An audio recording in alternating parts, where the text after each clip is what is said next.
Senate hearing na bumabale-balentong ang mga testigo, talagang kanya-kanya ng salba ng sa kanilang mga leeg, mga ulul. Kung sa tingin ninyo, kayo'y makakatakas sa pananagutan, malapit na ang inyong mga panahon. Alam nyo naman, gaya ng sa pag-ibig, walang forever. So sa tingin ninyo, hindi kayo mapananagot sa inyong mga kasalanan laban sa ating bayan, malapit na po kayong magbayad para sa mga kasalanan ninyo. Kayong mga korap, malapit na mga panahon ninyo. Ilang tulog na lang yan dahil galit na galit na ang taong bayan.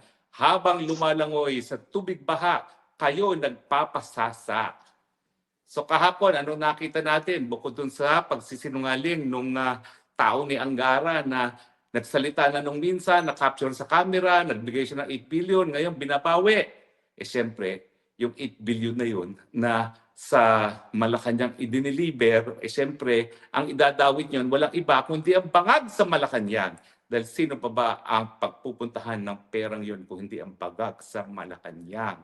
Kaya naman, mga kaibigan, ang pag-usapan natin ngayon, hindi naman yung mga bale-balentong na mga testimonya ng mga nagsisinungaling na lahat sila ay corrupt, kung hindi kung ano ang sinabi ng minority. Yung minority of 8 sa Senado ay nag-issue po ng minority report na nagkukumpirma na talaga naman pong lantaran ng kababalaghan sa mga proyektong infrastruktura, lalong-lalo na sa mga flood control projects. Sinabi nila na mayroong mga ghost projects, sinabi nila na mayroong mga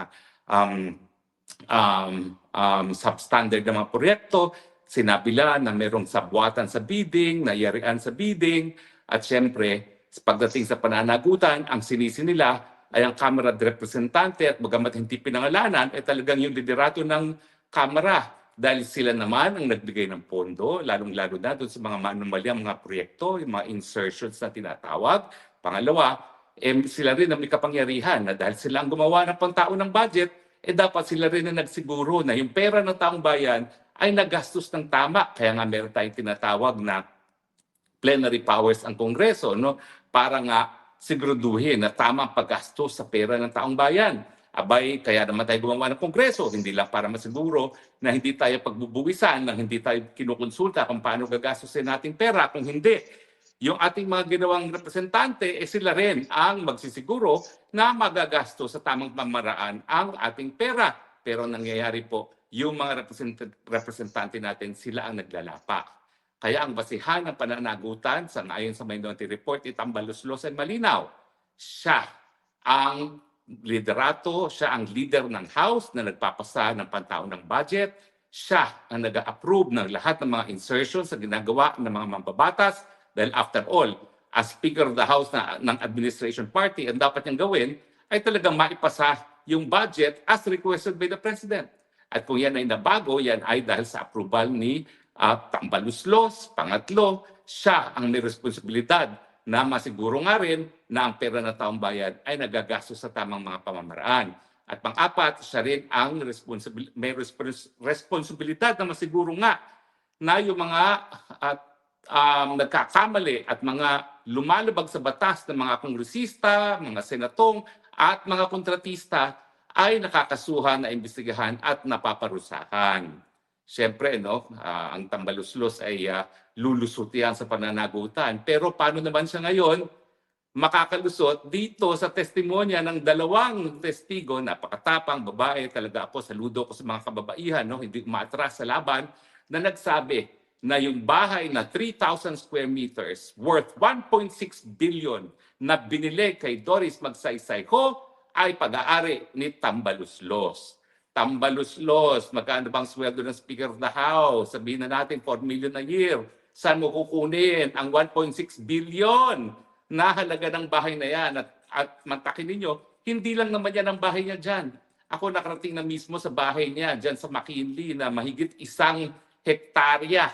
Pero yan ay nakuha nila, nakamkam nila yan panahon ng martial law. Kaya nga po, ang balita ko, nung buhay pa ang tatay ni Tambaluslos, talagang nag-aaway sila ng tatay ni Bangag at ni Bangag mismo dahil nga ang reklamo nila, hindi nag-iintrego ang tatay ni Tambaluslos. Kaya naman napakalaki ng bahay nila sa Forbes Park na una.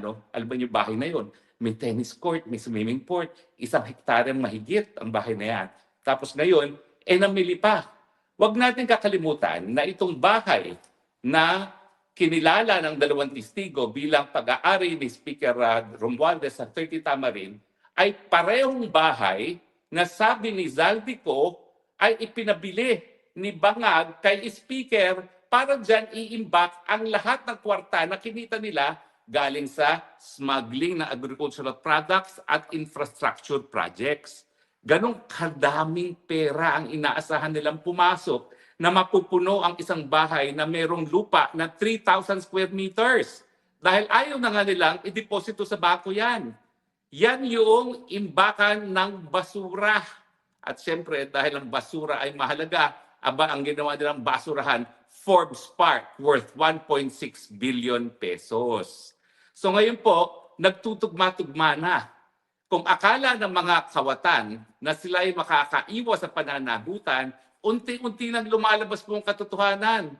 Hindi naman siguro alam ng 2 testigo na nagsabi na yung 30 Tamarin Forbes Park ay pag-aari ni Tambaluslos na ito rin ang tinukoy ni Zaldico na pinabili ni Bangag kay Tambaluslos para gawin lamang imbakan.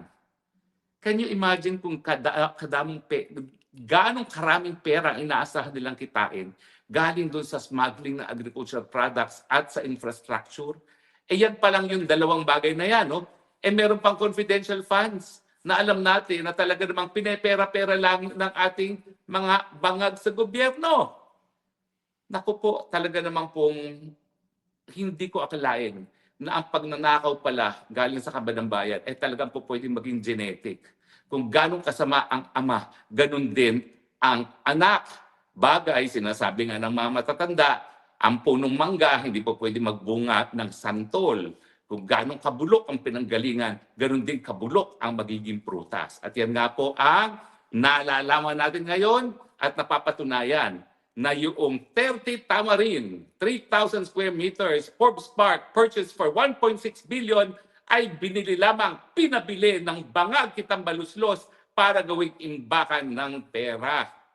O ngayon, sasabihin ninyo, walang pananagutan si Tambaluslos? Hindi ako naniniwala kasi nasunod-sunuran lang si Tambaluslos. Unang-una. Kaya nga nabubwisit ang mga Marcoses na mga magkakapatid dyan dahil alam nila na gaya ng ama niya, nagsasariling sikap yan. Hindi nag-iintriga. Hindi intriga pala, entrega. Iba pala intriga sa entrega. Hindi nagbabayad, hindi nagbibigay ng share sa mga Marcoses na alam naman natin, hindi naman siya magiging speaker kung hindi dahil siya pinili ng bangag niyang pinsan. Di ba? So, syempre, ang inaasahan nila, share and share alike. Pero hayan, lumabas po ngayon sa hearing no, na talaga namang pong malinaw na si Tambaluslos gumalaw, sumunod, binili ang 30 Tamarin para gawing imbakan ng basura nila dahil alam ni Bangag na napakadaming pera ang kikitain nila doon sa asukal, doon sa bawang, doon sa sibuyas, doon sa isda. Isama niyo yung isda dyan dahil crucial po dyan yung kalihim ng agrikultura na nasa larangan din ng fisheries. No? At siyempre sa mga proyektong infrastruktura. Di ba? At yan nga po ang lumalabas dahil sa isang transaction pa lamang, hindi pa natin alam kung magkano kubra ni Bangag doon sa budget na 6 trilyon na isinumite sa Kongreso, meron pang karagdagan na 100 billion na insertion na ang sabi ni Zaldico ay siya mismo ang nag-deliver ng 25% o 25 billion. Ang magtataka lang kayo, wala ba silang kabusugan? Wala na ba talagang katapusan yung kanilang paghahangad sa mas marami pang kwarta? Biro mo, 20 anyos na silang nagnakaw sa kabanang bayan na panahon ng martial law. Hanggang ngayon, ganun pa rin ang gawain nila. Hindi na ba sila natuto na talaga ang Pilipino, hindi na yan magbubulag-bulagan? Hindi na ba niya ma-realize na pinagbigyan lang siya ng huling pagkakataon para iayos ang pangalan niya, ang pangalan ng kanyang pamilya. Pero ngayon, lalo pa niyang binaboy ang pangalan ng kanyang pamilya dahil at least ang kanyang ama hindi binigyan ng kahit sinong paratang na nagdodroga ng cocaine. So ito, college dropout na, palagi na kamot sa ulo pag dumarating ang bagyo at merong aberya, tapos ngayon lumalabas, singhot pa ng singhot, at gaya ng ama, walang kabusugan sa paglamon ng kaban ng pera galing sa kaban ng bayan. Napakasama naman nakapalaro ng Pilipinas. No? 20 anyos na sa isang diktador na matakaw, ngayon na naman, pang-apat na taon na sa isang diktador na bangag pa na magnanakaw din, na wala pang utak at wala ngang pinag-aralan. Ayan, sisihin natin ang mga sarili natin kung bakit siya ngayon ang presidente, pero talagang mas matindi ang ating pananagutan kung papayagan pa natin manatili sa pwesto ang isang magnanakaw na bangag pa na walang solusyon sa problema ng bayan pagdating sa walang tigil na pagtaas sa presyo ng bilihin, pagdating sa kagutuman, at syempre ngayon, kinakaladkad pa tayo sa isang gera na wala naman tayong kinalaman, palibasa. Wala sa kanyang mga anak ang papupuntahin niya para mamatay para sa mga Taiwanese. Di ba? Sabi sa inyo, dapat baguhin na ang national anthem. Under a bangag president, ang mamatay na para sa Taiwan. O, ako, kayo na lang po yan. Kayo na lang po yan. Dahil ako, hindi ako magpapakamatay para sa mga dayuhan. Para lamang sa inang bayan. Para lamang sa kapwa Pilipino.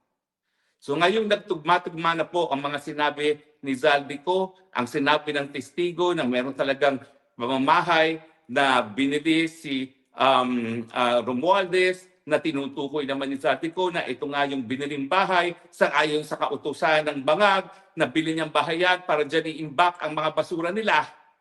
Ano nang gagawin ninyo? Ako ngayon namingilabot.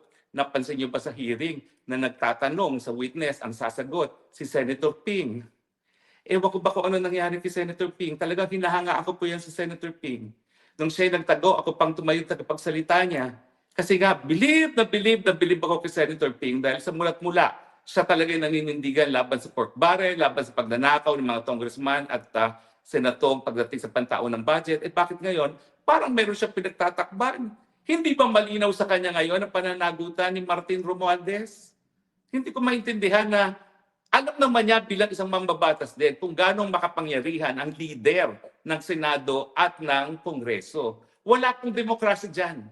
Siguro sa Senado, dahil lahat sila ay merong mandato galing sa buong bayan, mahirap maging diktador ang Senate President. Pero dito sa Kamara, pag ikaw ay Senate President na binigyan baspas ng Presidente, sunod-sunod ka lang. Miski ikaw ang hari sa iyong distrito, ikaw ay sunod-sunuran lang sa speaker. At dahil nga ang budget po, ang pinaka-importanting katungkulan ng mga mambabata sa mababang kapulungan, mga congressman, talaga ang number one influence ng speaker pagdating sa pantao ng budget. Kung gusto mo maka-insertion, kailangan may initial yan speaker. Otherwise, kahit aproban pa yan ng secretary ng DPWH, kapag merong humingi ng mas malakas, tanggal ka. Kasi simple lang po yan eh. Sabihin natin 10 ang budget. Okay, kapag meron kang tinanggal na 1 billion, may pagkukunan ka, may mawawalan. So siyempre, kung malakas yung isa kay speaker, kung muna 1 billion, meron natanggalan. O paano ngayon kung magreklamo yung natanggalan?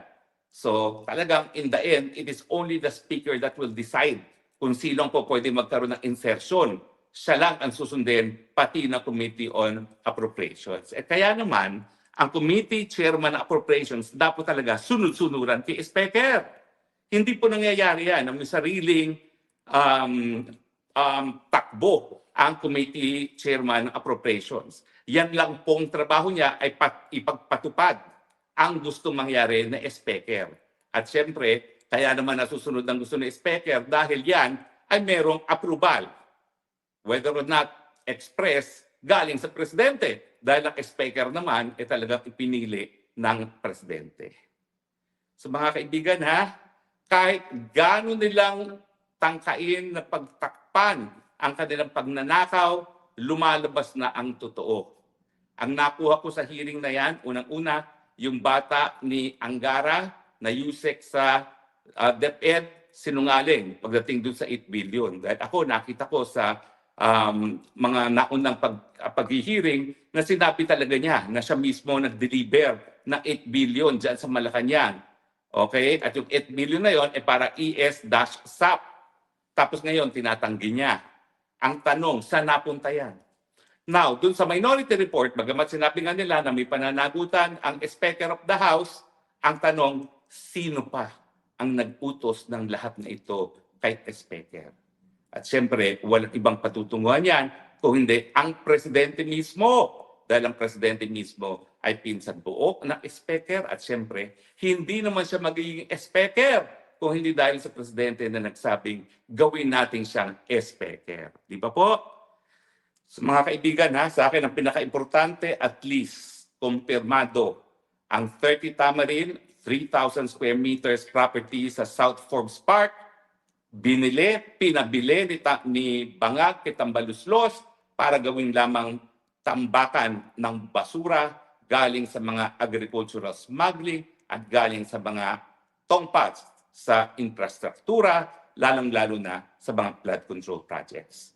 Ang tanong, anong gagawin niyo mga kababayan?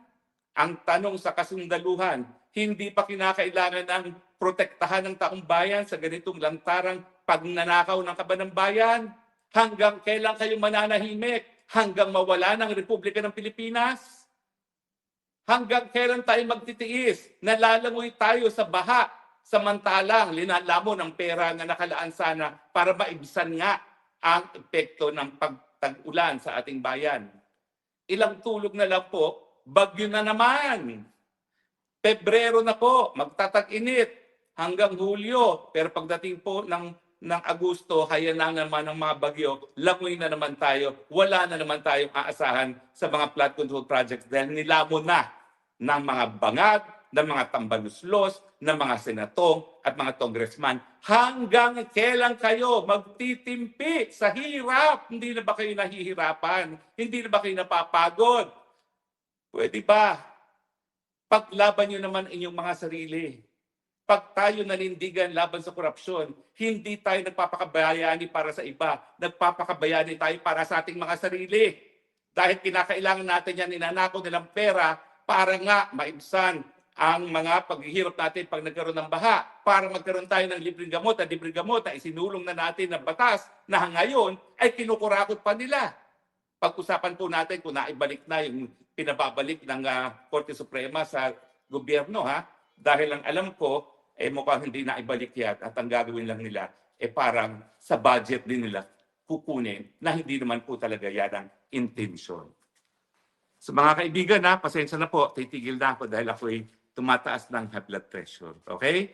Pero ako po'y magpapasalamat at ang aking huling mensahe sa inyong lahat, hanggang kailan tayo magtitimpi? Gising na Pilipinas. Tama na, sobra na.